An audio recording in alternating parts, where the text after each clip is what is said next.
Poštovani gledalci, dobrodošli u emisiju Otisa 2.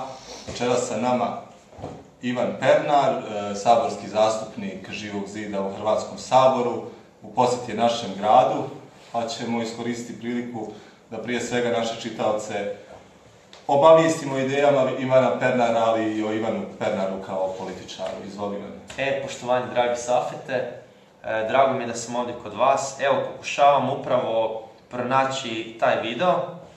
Evo ga, vidim ga sada na live-u. Evo, htio bih ga samo podijeliti kod sebe, da mogu i moji fanovi to vidjeti. I htio bih samo reći kolegi da rame, to jest da lakat spoji uz rame i može si lijepo pridržavati ruku i bit će puno lakše, jer uvijek intervju traje dugo, nikad kratko. Evo, sretan sam da sam u Brčkom, gužva je bila katastrofa, ostavili smo auto na hrvatskoj strani granice i došli smo naknadno po njega i tako. Reci, druže. Evo ovako, Ivane, kako se čini Brčko? Ono što mene interesuje, šta ti misliš o Brčko kao, kako da kažemo, konglomeratu, ali i kao jednoj administrativnoj zajednici koja djeluje pod ingerencijama Federacije Bosne i Hercegovine i Republike Srpske? Brčko je BiH u malom i po meni bi po principu Brčkog mogla funkcionirati cijela BiH kao jedinstvena država i sva tri naroda u njoj. Problemi tada bi manje bili nacionalne prirode, a više ekonomske. Ovako, dok je ta umjetna podjela u Bosni, jednostavno su i te tenzije jake nacionalne.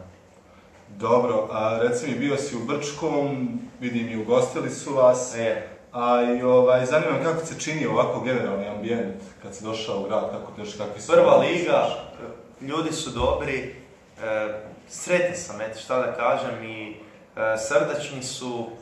Ono što bi volio je da moj vlastiti narod otvori srce. Meni je s vama Bošnjacima prva liga i uvijek se zajedno nasmijemo, podružimo i jednostavno, kako bi to rekao, vi ne vidite, kako bi to rekao, ne gledate sa negativne strane na mene, dok recimo u Hrvatskoj sam ja tamo u političkoj utakmici i sad sve te stranke protiv kojih se ja borim, protiv kojih izlazim na izbore, one kontroliraju određene medije. I onda u Hrvatskoj pokušavaju mediji negativnu sliku stvoriti o meni, dok recimo ovdje kod vas u Bosni, gdje ja ne izlazim na izbore, jednostavno nemaju potrebu da me napadaju i onda je nekako, i opća populacija je stvarno iskrena podrška, eto mogu tako reći. I od tako komentarišete činjenicu da mnogi broj vaših fanova na Facebooku prije svega vas podržava i da je taj veliki broj, odnosno dio tog velikog broja iz Bosne i Hercegovine. Kako komentarišete?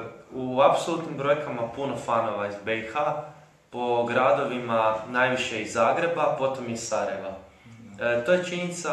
Ta činjenica je posljedica toga što su mi mediji u BiH otvorili vrata. Mogu navesti samo neke, to je recimo, na primjer, Herceg TV Trebinje, OSM Sapala, onda, evo, onaj Face TV mi otvorio, onaj ATV Banja Luka, onda Federalna televizija, gostovao sam kod Mladena Marića u Paralelama i onda bio sam na Vikom TV-u, a evo sada ću sutra gostovati i na Pinku Bosna u 22 sata, znači u 10 na večer i imam snimanje također za Alfu Sarajevo TV.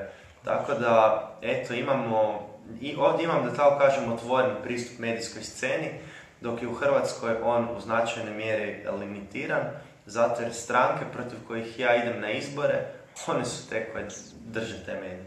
Da, bez obzira na obstrukcije, vi i dalje radite u kontinuitetu i sa istim nivom entuzijazma. Kako komentarišete, gdje tačno pronalazite tu energiju za vaš rad? Energija su ljudi, znači ljudi koji mi stisnu ruku, ljudi koji me podržavaju i virtualno i realno i jednostavno kada vidim takve reakcije među narodom ne mogu ostati ravnodušan, ne mogu ostati hladnokrvan. Jednostavno narod mi daje energiju i ja ju vraćam nazad narodu i ajmo reći da nema sretnijeg čovjeka od mene, zato jer kaže jednom jedna djevojka rekla, kada radiš ono što voliš, onda se cijeli život igraš. Apsolutno. Znači, ja ne gledam na svoj posao kao posao koji ja odrađujem za neku plaću, već gledam kao da radim nešto što volim najviše na svijetu. I vidim da i ljudi su zadovoljni s time što radim i to me čini sretnom i ispunjenom osobom. I moje sanje da i drugi ljudi mogu biti sretni i imati ispunjen život, a u ovom sustavu to nažalost nije moguće. Da, evo sad moramo opet da prokomentarišemo, odnosno da se bavimo vanjskom politikom Hrvatske, koja je u velikoj mjeri određena politikom HDZ-a, generalne vlade. Ma ne HDZ ne odlučuje o ničemu, našom zemljom se upravlja izvana, a HDZ samo sprovodi tu politiku koja nam je nametnuta od strane Brisela i Washingtona. Znači, Evropska unija je ta koja kaže sankcije Rusiji se nastavljaju, a nije HDZ taj koji ih nastavlja ili uvodi. Kad bi Brisel rekao ukinite sankcije, Hrvatska bi ih ukinula. Znači, Hrvatska vodi jednu pod navodnicima zajedničku vanjsku politiku, a ta zajednička vanjska politika znači da mi nemamo svoju. Da, ali evo, bez obzira na takve influencije, moramo prokomentarisati izjave Kolinde Grabar-Kitarović, aktualne predsjednice Republike Hrvatske, da u Bosni vlada radikalni islam, tako je nazvala. Pa pošto smo mi locirani blizu vas, na granici sa Hrvatskom, to je unijelo dosta nemira među samim muslimanima, u samo stanovništvo koje živi na prostoru distrikta. Kako komentarišete to i smatrate da je ono pravo? Pa, Kolinda Grabar-Kitarović sigurno je u krivu.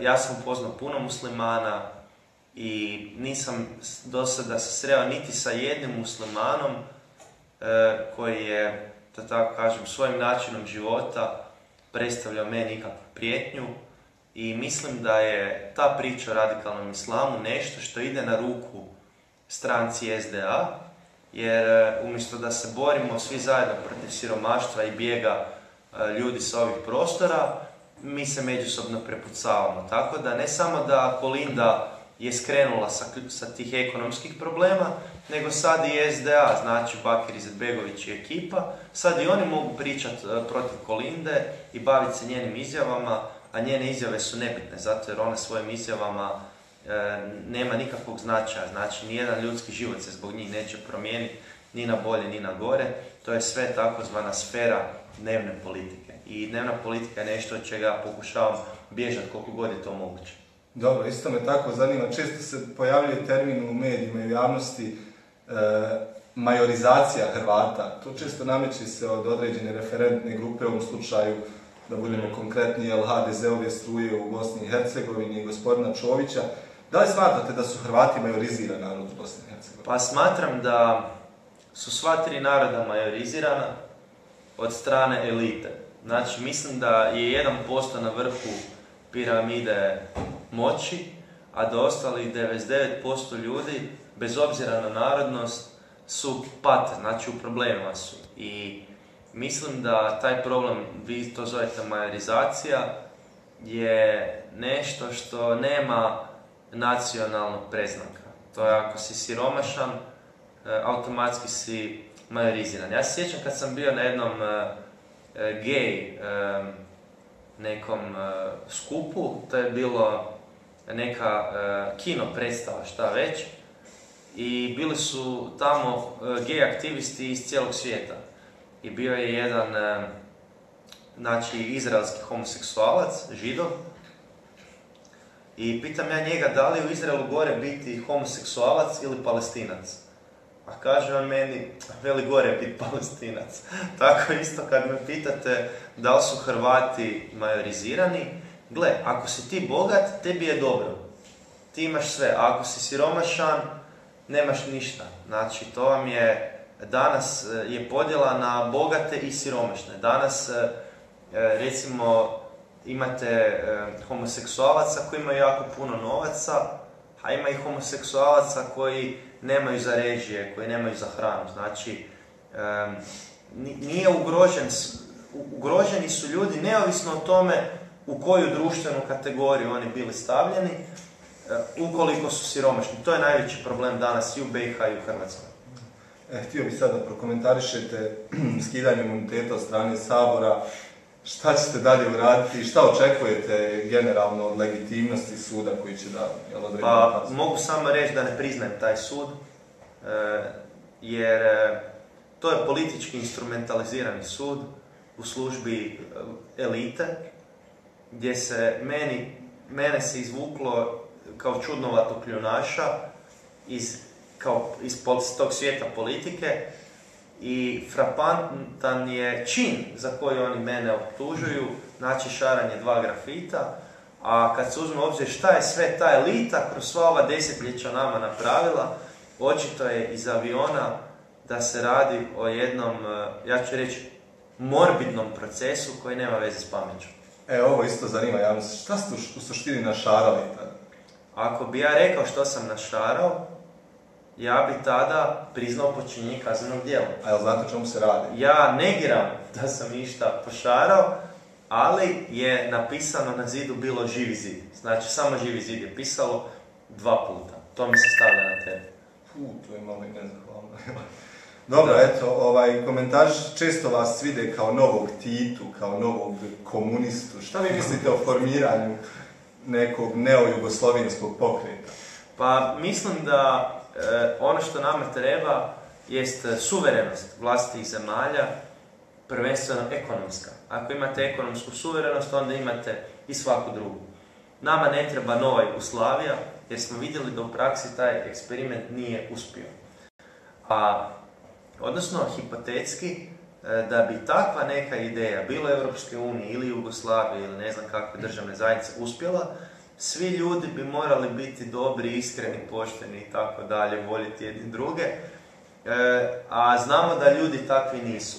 Znači, kada bi se Isus Krist mogao replicirati 20 milijuna puta i kada bi svi ljudi kako bi to rekao, na prostoru bivše Jugoslavije imali njegov karakter, navike i tako dalje, voljeli druge, pružali drugi obraz kad ih se pljusne, ako im se kaže daj mi jaknu, dali 2 jakne i tako dalje, onda bi takva neka zajednica mogla funkcionirati. Ali zbog ljudske naravi koja je takva kakva je, mislim da Jugoslavija nije moguća. Dobro, sad me interesuje, gdje ste vi na političko-ekonomskom spektru? Da li podržavate kapitalizam, socijalizam, veći udio države u svemu tome ili ste za više slobode? Ja se zalažem za jedan dvostruki model, ja bih ga nazvao kapitalizam za male ljude, socijalizam za banke. Znači za elitu, za onih 1%, marksizam, Marx, Lenin, Engels, a za prosječnog čovjeka, za 99% članova društva, za njih kapitalizam. Znači, oni se zalažu za redistribuciju kapitala od strane društva u ruke elite. Ja se zalažem za redistribuciju kapitala od strane elite u ruke, znači, širokih narodnih masa, slojeva, kako god.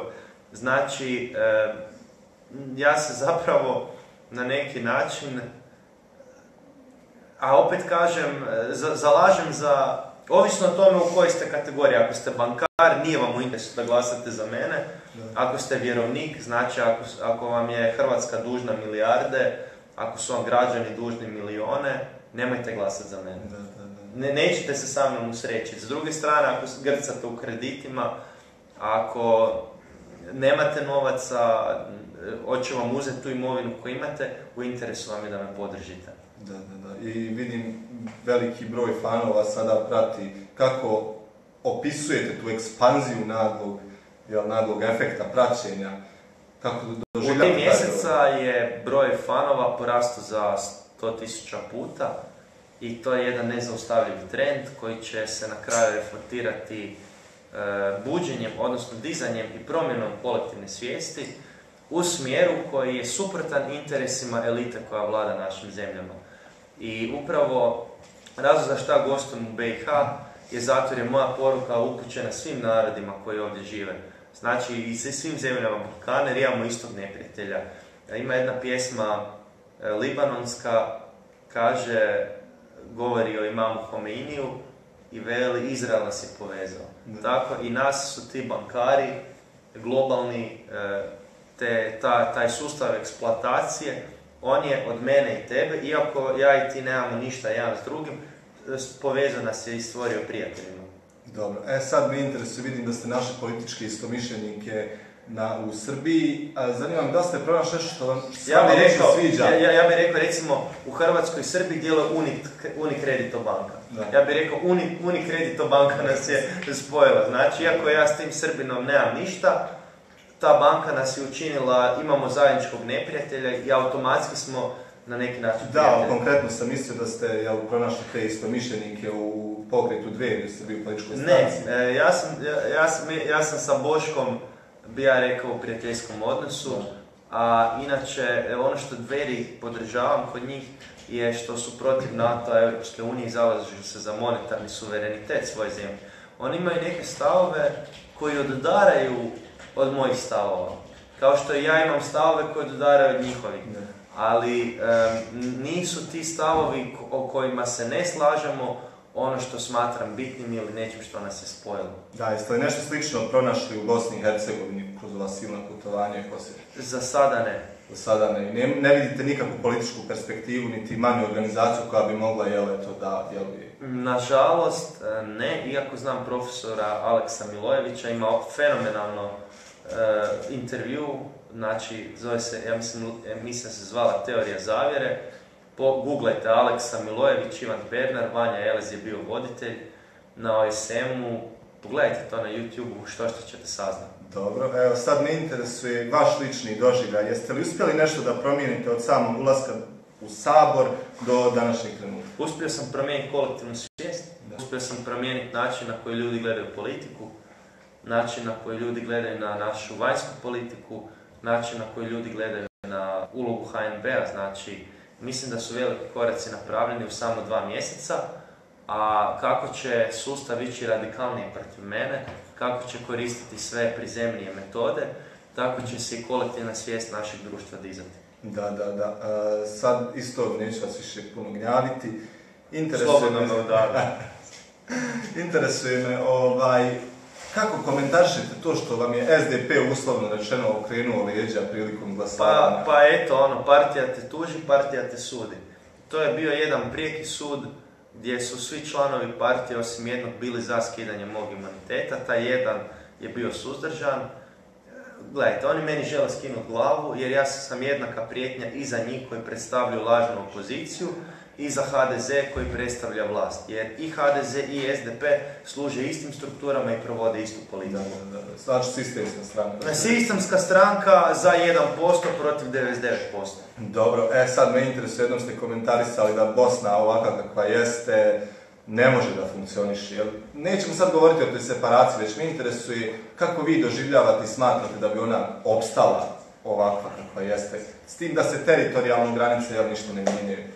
Pa jedini način za opstanak BiH je da ljudi dignu svoju svijest, da shvate da im problem nije prvi susjed, odnosno komšija, nego da im je problem ta elita globalna koja putem domaćih izrabljivača drži njih same u ropstvu. Znači, dok se 99% ljudi u sva 3 naroda su u suštini prijatelji jedni drugima, imaju iste probleme i u konačnici ih čeka ista sudbina ukoliko se sustav ne promijeni i u interesu im je da to prepoznaju. Da, a kako reaguju u Republici Srpskoj kada tvrdite da to nije država, više puta ste rekli da je to entitet?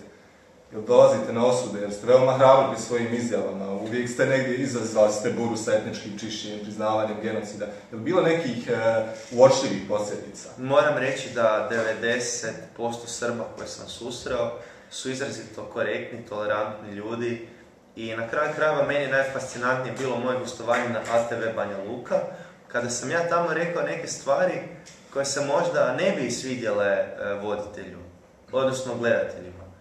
Ali voditelj mi je slobodno dao da izlažem svoje mišljenje. Ja sam mu na kraju rekao hvala ti na tome što sam mogao slobodno govoriti. On mi je rekao to je moj posao da ti ja dozvolim da pričaš. Što će reći da o Srbima u Republici Srpskoj koje sam vidio i općenito reakcijama tamo mogu reći sve najbolje o tim ljudima i ne mogu reći jednu riječ protiv njih. I mislim da je puno negativnih stavova posljedica predrasuda i straha, a ne stvarnog susreta sa tim ljudima, izuzev onih ljudi koji su naravno u ratu prošli strašne stvari. Dobro, evo dobili smo neka pitanja od live publike, pa nas interesuje šta je u cilju vrhovnim bankarima dugoročno? Cilj je da se uzme sva društvena svojina. Znači, cilj je privatizirati svu državnu imovinu i ono što je nekad bilo narodno, što je kasnije postalo, odnosno društveno, što je kasnije transformirano u državno, pretvoriti to u privatno i u vlasništvo te nekolicine bankara. Dobro, evo drugo pitanje. Kaže, da li je Kolinda dostojna svoje funkcije? Kolinda je lijepa žena. Osobno, s ljudske strane, mislim da je simpatična, ona 1 na 1, jer sam imao prilike upoznat. Narod je izabrao, to je njen volja naroda i ja mislim da njen problem nije kompetentnost. Ona je kompetentna, ali nažalost je ona ideološki krivo usmjerena. Ona je u službi te elite, onih 1%. Ona je bila članica trilateralne komisije. Što će reći da sa Kolindom ja nemam problema sa te strane da je ona nestručna, nego da jednostavno služi toj eliti, služi tom sustavu. Dobro. Koji nas uništava iz dana u dan. Da. Evo ovako, znači rekli ste sve što me zanimalo lično. Šta vi imate da kažete ovako? Evo iskreno interesuje me ovo sa Stankovićem. To se i dalje uči kroz medije i dalje. To je kao da tebi kažem, Safet Imamoviću, ti si 0 novinara, ti ništa ne valjaš i da sad ti mene tužiš. To je ludost, ono. Jer zapravo poanta cijele priče o tome da Stanković negira pravo na izražavanje slobodne volje, na izražavanje mišljenja. I on ne shvaća da ljudi imaju pravo na vrijednosne sudove, makar im se ta druga osoba ne sviđala. I mislim da je to prvi slučaj u medijskoj povijesti našoj da je neki voditelj tužio svoga gosta. A korijen tog problema sa Stankovićem je u suštini u tome što on ne shvaća da uloga voditelja je da bude nepristran. Znači, tvoja zadaća je da postavljaš pitanja, a nije tvoja zadaća da se svađaš sa mnom i raspravljaš. Znači, nisi ti ovdje advokat.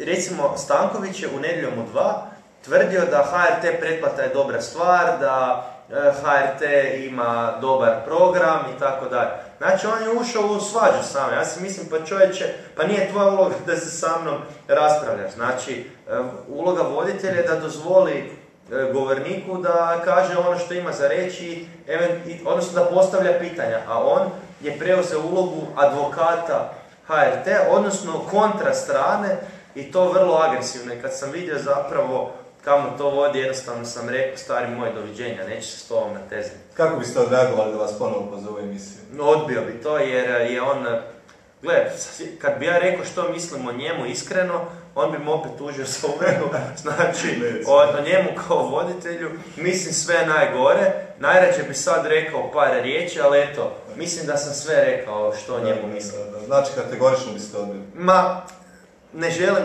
uopće, jedino sučeljavanje koje ćemo imati bit će na sudu i bit će mi drago što će se to snimati pred kamerama, ću mu reći što mislim o njemu i zapravo, ma jadno je to sve što radimo. Da. Jel postoji neko ime u Hrvatskoj konkretno koje vam je dalo medijski prostor i podržalo vašu ideju? Teško mi je nekoga izdvojiti posebno. Da. Ali imate vjerovatno ima uvijek medija koji su ti prijateljski skloni, ali imajte na umu da je puno više onih koji nisu. Da. Pogotovo oni koji su kontrolirani od strane kapitala. Imajte na umu da sav tisak ima jednog vlasnika. Znači, mass mediji, oni su svi dio iste ekipe i oni funkcioniraju kao jedinstvena cjelina, iako u teoriji svaki djeluje nezavisno jedan od drugog. Evo ovako, kaže, kada da očekujemo dijeljenje Bosne i Hercegovine? Kada? A ja ga ne očekujem, eto. Ja ga ne očekujem. Dobro. Evo kažemo, postoji li mogućnost promjene HDZ-a i SDP-a? Ma kakvi? Mislim da je mala vjerojatnost da će se HDZ i SDP ikad promijeniti. Veća je vjerojatnost da će, odnosno prije će doći sudnji dan, kako vi kažete u islamu? Kijametski dan.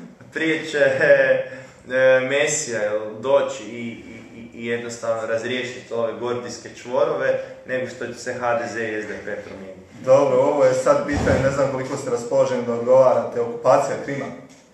Pa ja ne znam zašto se to naziva okupacijom.